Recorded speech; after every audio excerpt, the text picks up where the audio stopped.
There are some things that even the die-hard crude oil watcher might not know about the industry.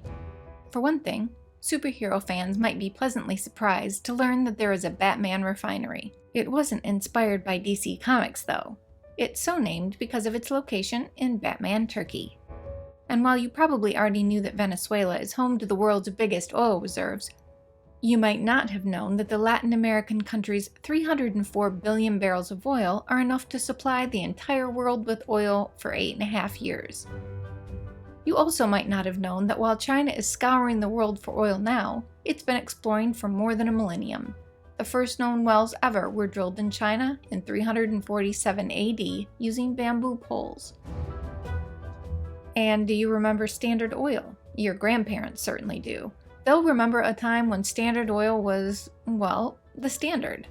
But in 1911, Standard Oil was broken up into many different countries over antitrust issues, changing the industry forever. Almost all of the split-off companies are today part of either Chevron, Exxon, BP, or Marathon. For crude oil inventory watchers, wrapping your heads around this one isn't easy.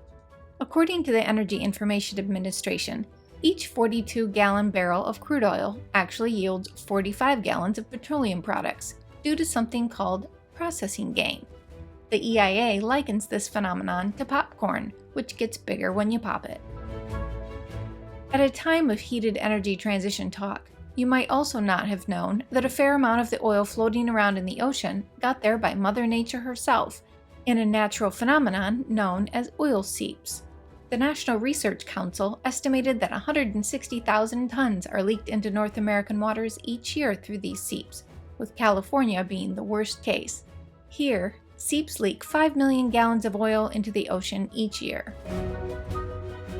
Finally, if Texas were a country on its own, it would be the world's 4th largest oil producer.